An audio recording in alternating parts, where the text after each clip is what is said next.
And in this space, I was faced by 9 entities. They were wearing brown capes. They were behind a very ornate table desk. And we just looked at each other. I knew instinctively that the one in the middle somehow was the decision maker. And so I was connecting with him, and saying, no, I'm not ready to go. I have so many things to do still here on the earth. And I knew that the reason why they were wearing capes was because they wanted me to know that there were 9 of them. And I didn't know it at the time who they were, but later I learned, just actually a few months before I finished my book, I was told that they're called the Lords of. I'm here with Tina Angeli, who is a psychic, medium, author, and near-death experience co-facilitator. At the age of 2 years old, Tina had a life-transforming event after her sister died. In her mid-20s, Tina had a near-death experience due to drowning, in which she had a life review, and this gave her the clarity and strength to get out of a very abusive marriage. Again, in 2012, she died in a car crash and went straight up to a space surrounded by a white, loving light, where she met 9 entities in brown capes, whom she learned are the Lords of Karma. Tina, that is fascinating. I'm really excited to have you here. Thank you for being my guest. Well, thank you for asking me. Definitely. So you have had some very profound experiences starting when you were just a very young child, still a baby, really. Do you want to start by telling us what happened when you were 2 years old? Sure, I can start there. It's a whole chapter in my book, but it's I was 2 years old and my 1-year-old sister died. The dynamics of that situation was that my parents were so engulfed in their own grief that they just abandoned me emotionally. So within a certain period of time, I'm not sure exactly when, I began to see this beautiful, I called her my beautiful lady, that would appear every night over my bed. And sometimes she would play peekaboo with me. And I remember so clearly the soles of her feet because she didn't have any shoes. She was just floating around. She didn't have any wings. She had this veil like outfit. And I remember very clearly her eyes were so intense and beautiful. She had long, wavy uh, black hair. And she would just smile at me and float around until I fell asleep. And it was I always looked forward to that. I didn't even share that with anybody because I felt like it was a normal thing. And it wasn't until I was around the age of 7 or 8 that I began to feel like this was different. Not everybody did that, and so I didn't want to be different. And so therefore I said, I don't want to deal with this anymore for now. Automatically the visits stopped. And just like that. And it wasn't until about 27 years ago or so that I was struggling with some stuff with family and things. And I saw this angel over my garage, which, by the way, is the cover page of my book. And I worked with an artist that was really, he did a good job. And the vision that I saw over the garage, it was of this huge angel with widespread wings, and told me that she was the same one that used to come and visit me as a child in Italy, and that her name was Naomi. And for me to just accept this gift, because it didn't come from me, it came through me. I was just an instrument, and I just needed to trust and allow, and they would do the rest. And that was such an incredible feeling for me to finally hear that. And that's when I finally became very committed to doing this work. So from then on, I started giving messages to people and working with hospice patients and all that. So it was a good thing. But prior to that is when I had my first real near-death experience. Oh, by the way, the vision that I had as a child, talking to some people, by talking to some people, the IANs, I was told that that type of experience, even though I didn't die, it was considered to be a life transforming spiritual experience. They had a name for it, so I was good with that. But anyway, so then when I was in my mid 20s, my two daughters were, oh God, maybe 2 and 5, 3 years apart from each other, and we went to this pond, and I was just watching the girls enjoy swimming and all that. And I went in just up because I never learned how to swim. I went in up to my knees, and I tripped on something.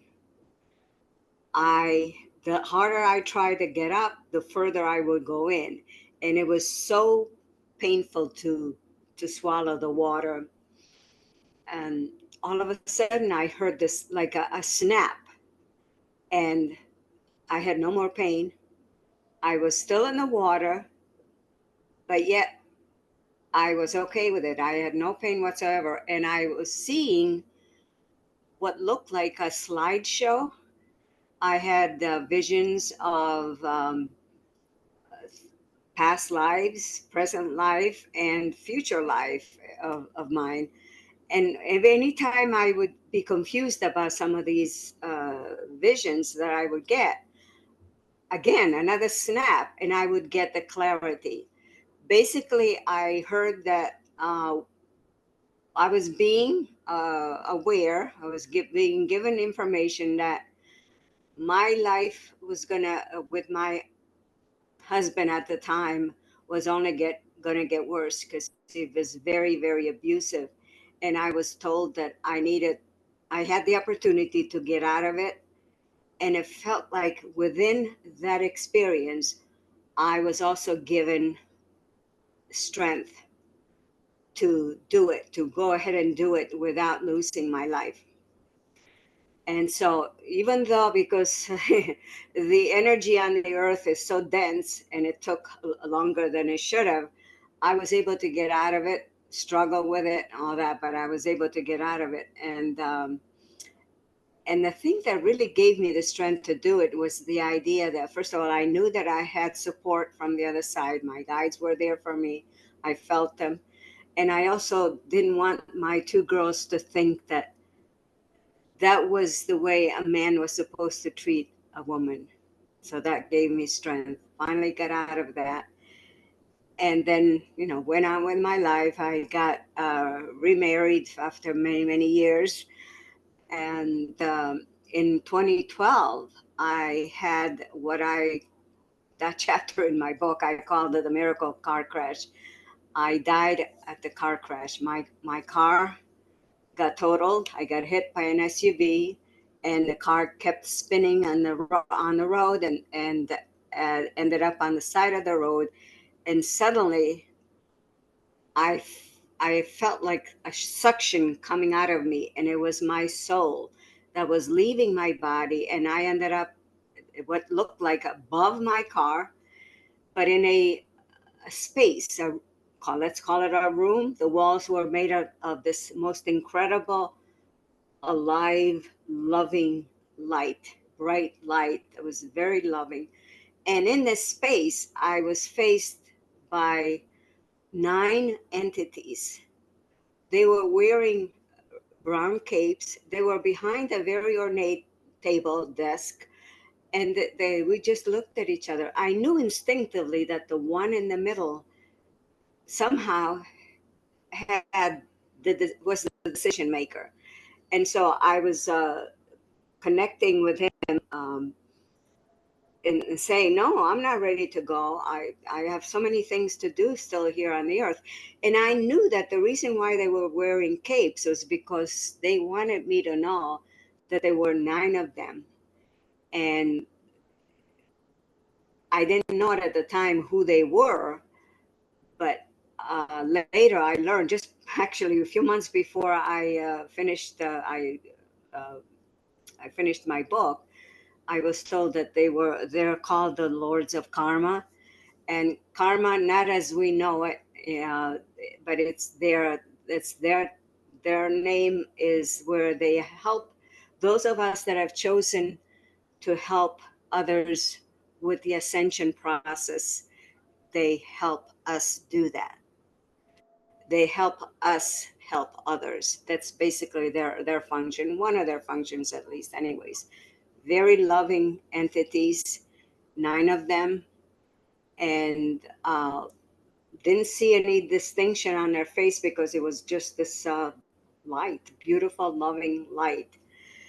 And so when I said no, I'm not finished. I have so many, and I knew then that what all the other things to do besides writing my book were. But then I suddenly, when they said okay, I instantly suctioned back into my body.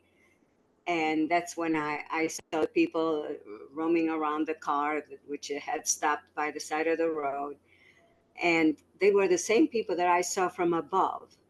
But I could see what was good. Some were really caring and wondering what was, if the person in the car was still alive. And some they were just curious. I could read them. It was the strangest thing. And I came back. I somebody called the ambulance, and then I had somebody call my husband to come and get me, and I ended up in the hospital. The miracle was that I had no broken bones, even though if you saw my car, you would think, oh, that's too bad this person is dead, because I should not have been alive. I had lots of black and blue marks, but no broken bones. And by the way, arnica is the best for black and blue marks. Arnica cream. I've heard of that before. I've never tried it, so thank you for that tip. So I like to. I asked before I started this session today to be utilized as an instrument to make those that are drawn to watching this video to be aware of things that they were not aware of yet, to be of help, of course. So I ended up in the hospital. I came home, chiropractic adjustments, all that stuff, and it took me a while to get back. But in the meantime, I couldn't. I couldn't figure out what actually had happened, and because I knew that I didn't remember everything. So I asked, I said, well, what do? I want to know more. And so I heard very clearly that I needed to talk to somebody who did regression therapy specifically for this type of thing. So I made an appointment, and I went to her, and I got more information, which is very detailed in my book as far as what happened. And as I continue to do this, to live every day with the pain and healing, and surprised why I was still alive and all that, I realized that I came back with most incredible feelings of, I could hear. My hearing was much clearer, to the point of where if somebody with a voice that is different than others or louder, it actually hurts my ears. And also the visions, my clarity, like strong lights, yeah, were bothering me, and not so bad now years later, because this was in 2012. And my dreams were very clear, and my ability to receive information from spirit also got intensified. So you had many gifts as a result of your near-death experiences. Oh, I do believe, it is my belief that nothing happens by accident, not even accidents. Everything happens for a reason. And yes, it's part of my contract. We all make contracts to do certain things and to create dramas in our lives, to be able to experience them and then utilize them to be of service to others as well. How did you find out who the hooded figures were, cloaked figures? Well, there was a period of time that because it took me 10 years to write that. I mean, I started writing this book uh, even before I had my second near death experience. And it was, I was stuck. I couldn't write anything. I remember one day, my husband was still at work, and I felt like they were coming in. These entities were coming in very gently. So I waited and said, "Okay, let's see, let's see what they have to say." And I waited, and all they said at that time was, "This book is going to be very helpful to people that are contemplating suicide." And poof, they were gone. And I said to myself, "Okay, well, how do I go ahead and do this?" And it was strange because it wasn't until after my ex husband died that I could not stop writing. It was like a machine, or writing day and night. And it felt like my whole book, most of my book was written after he passed. Something got released, I guess, energetically. Yeah, that's interesting. I was going to ask you if there was like maybe a block or something in your energy with his life on this planet. And then when he Yeah, died, it was released. Yeah, it's super interesting. that's what it feels like, honestly. Were you born and raised in a religious home? Well, in Italy, everybody is Catholic, born, raised, and but I also saw as a child, I also saw inconsistencies as far as priests and nuns not really doing what they were preaching. So that my belief, I knew instinctively there was more to life than that, and I learned from spirit. I was told, and I even put that part in the book, that all religions are have meaning. They're all valid, but there is no religion on the other side. How has your philosophy about religion or the afterlife or just spirituality in general changed as a result of your near death experiences? Well, the first thing that uh, I realized that changed for me was I was no longer afraid of dying, because it was just the dying is just a release of this vessel, the physical body, and the consciousness definitely goes on. There's no doubt about that. And I don't like pain. I don't look forward to pain, and I know that I'm not done yet. So I just do whatever feel. It's mostly when I wake up in the morning, I get these feelings. I need to do certain things or reach out to certain people, uh, book myself to do an event, for example, at the senior center or something like that, because so I trust the process, and I am very I always look forward to see what comes through me to be able for me to do. So many people have been there on the brink of death in a car accident or during surgery or for whatever reason, and they don't have an experience. What would you say to those people? I have, as a co-facilitator for the our group here, our NDE near-death experience group here in Connecticut, which was, by the way, the original one. That's where IANS was born. I would suggest for them to watch some of the videos and check with your gut. See what feels right for you. The gut never lies. It's the intuition. I sit with people where I'm in a group where people talk about what I judge as being superficial talk. It truly bothers me because I want to scream and say, look, there's more to life than this.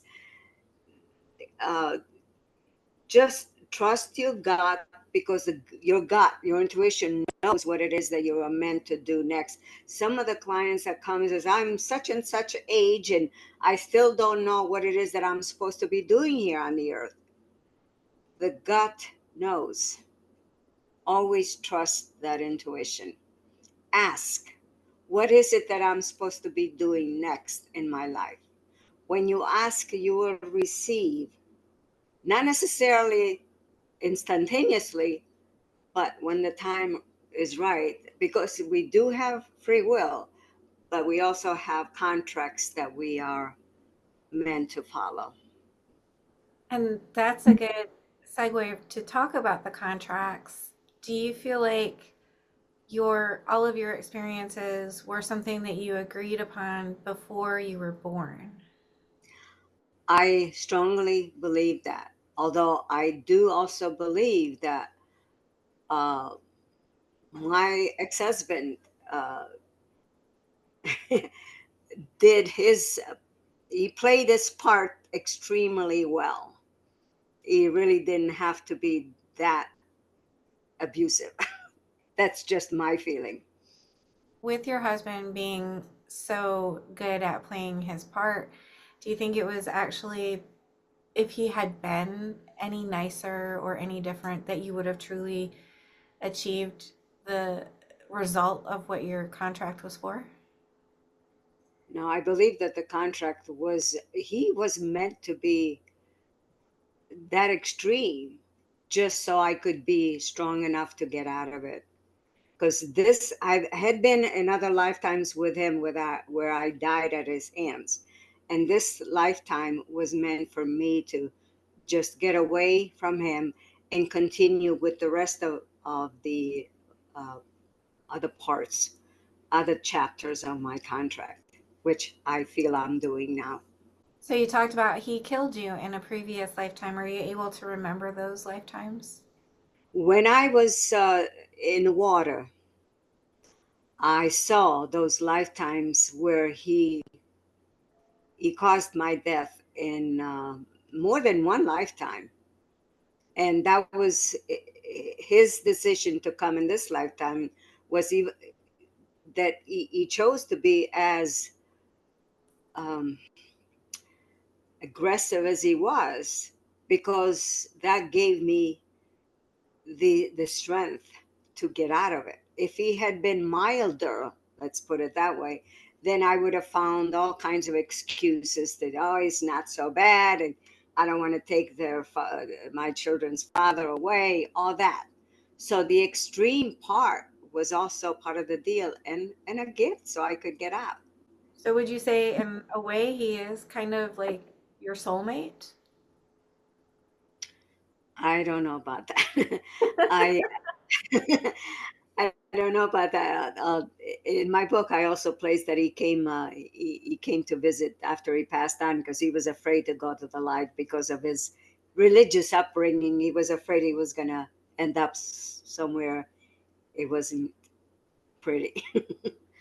And I actually worked with a lady who's a shaman that actually helped him go to the light by working with Archangel Michael.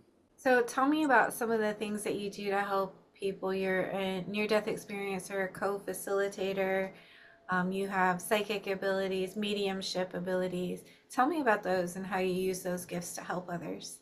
Well, within the context of my being a co-facilitator in our group, when I vet the speakers that are that I want to ask to partake in our as our guests, I can tell. I can tell whether, because I've had opportunities where some people wanted to speak for us, but only to market themselves to be able to get clients, and that I saw through that, and I didn't book those people. Okay, so so it is that ability. And my present husband sometimes gets says to me, "How do you know? You think you know everything?" And I say, "No, I don't know anything at all unless I get that feeling, and I have to trust that because it's always worked for me."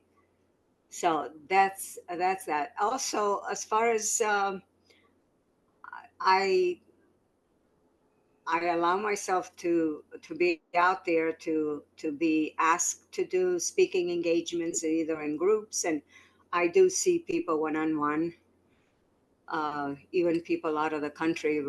Thank God for Zoom. um, but I don't know if I'm answering your question. Yeah, you are. So, do you use your mediumship skills to help people connect with their loved ones who had passed, or how do you help people kind of overcome their fear of death or grief of losing a loved one? Well, first of all, I tell people that reach out to me that not to tell me anything, because I prefer to go in with a clean slate. And so whatever I get, I get it and I give it to them. I see, I hear, I feel. This is how I get my information. And I put no time limit on my sessions, because Spirit tells me when it's over. Is that something that you have found can help ease the grief of losing a loved one for others? Well, as a human being, I always, I mean, what comes through me, I just give it as it is. Sometimes it makes no sense to me, but it makes sense to the receiver. But I also like when people give me feedback. So through the feedbacks, that's when I know that they're being helped, and that feels good. Definitely. It must be very rewarding to be able to give people some relief or comfort in their time of grief, because that's probably the very worst thing that you can live through is losing a loved one. Yes, I'm very, very grateful to be of service in that way. Well, thank you for doing that. That definitely is a great gift, and you're using it well.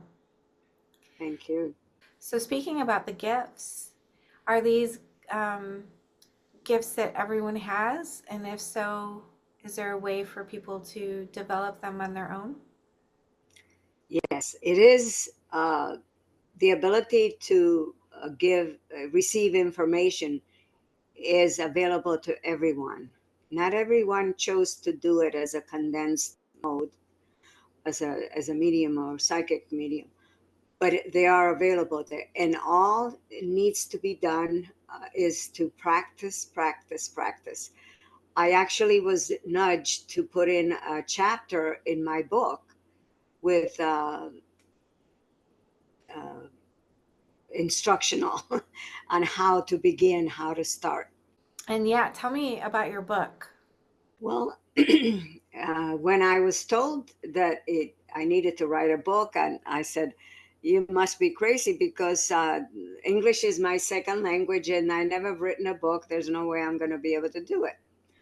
So I, I continue to. I wrote some personal stories about my my life as an Italian American woman, which won a prize, and well, I send it in, and I won a prize. So that made me feel a little bit better on that. And then I just was told I took a class at a library, and I was told that many times what you do, well, all the little stories that you wrote, just put them together and name the chapters. But Spirit also told me that it needed to be 12 chapters, no more, no less. And they even gave me the vision of what they were meant to look like. Each chapter needed to have a either a graphic or a picture on top, and then the name of the chapter and the chapter number, and that's it. So the formatting part was even given to me, and my husband, who's an engineer, he helped me with that part. And I also knew that I needed to not have anybody. I needed to do it myself. I did self publishing basically because it felt like if anybody else did it, the energy would have changed. Do you happen to have a copy of your book nearby to show the cover picture? It's such beautiful art. All right, and we are angels. We are angels. All right, and the I also created. I had the artist create a bookmark. Beautiful. Okay, um, it's interesting because people ask me, why did you call it "We Are Angels"? And it was a funny story because I have four granddaughters, and the trying to center myself here. Okay, and the oldest one I spent quite a bit of time with because I used to babysit for her, and she started talking when she was about a year old, complete sentences, which was quite interesting. And then when she was 4 years old, we were making cupcakes. And I said, Olivia, did I tell you that I'm writing a book? She's 21 now, all right? So that's how long it's been. And she said, no, Mimi, you didn't. Are you going to have a chapter on angels? And I said, oh, I'm sure there'll be a lot about angels. And she says, well, what is the title? I said, I don't know yet. Why don't you ask them? So she puts a little chin on her shoulder and she goes, and then she goes, oh, we are angels. I said, is that the title of the book? And she goes, that's what they said, Mimi. So, 4 years old. And I said, okay, thank you. I kind of pushed it aside. But then I started thinking, I wonder if there is such a book out there. So I searched it out, everything about angels, but nothing. We are angels. It felt like it was being saved for me. I was actually able to claim the website with the same title. That's amazing. We are angels. You would think that would be already taken. Right. No, it wasn't. Well, good for you. It Isn't was it? meant to be. Yes. Yeah, I do believe that, when things are meant to be, they're meant to be. You can't push it. Absolutely. I believe that with all of my heart as well. So it was definitely meant to be for that name to belong to you. And Yeah. what kind of advice do you have for someone who's lost a loved one or maybe facing death? What I normally would say to them is to think about their life up to then, up to that moment, and what do they, kind of a life review before they go back home. And so that gives them the opportunity to be aware of what they have done, how they could have done it a little different, and the fact that there's still time to change some things. We do have that free will. What do you think happens to us after we die? We shed the body, and the consciousness still goes on to do to go back to the source. Um, I, I don't believe that there is a heaven.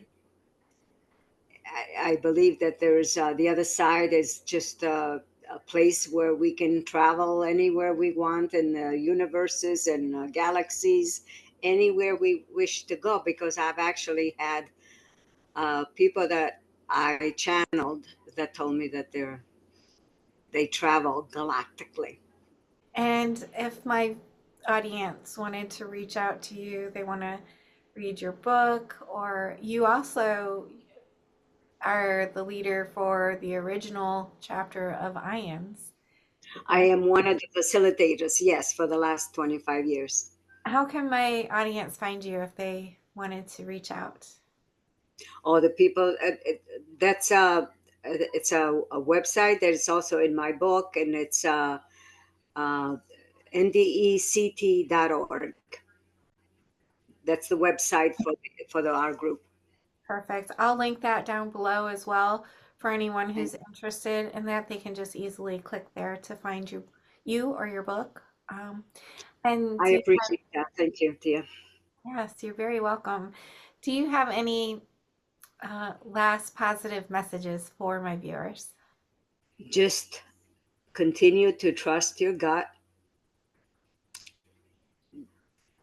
Always know that there's a connection to love. Fear is the worst thing that you could have. If it that comes up, just use the delete and replace, like a computer function. You delete the fear and you replace it with love and light, because you don't want to leave an empty space. Love it, Tina. Thank you so much for being my guest today. I appreciate you so very much. Yeah, thank you for asking me. I appreciate you as well.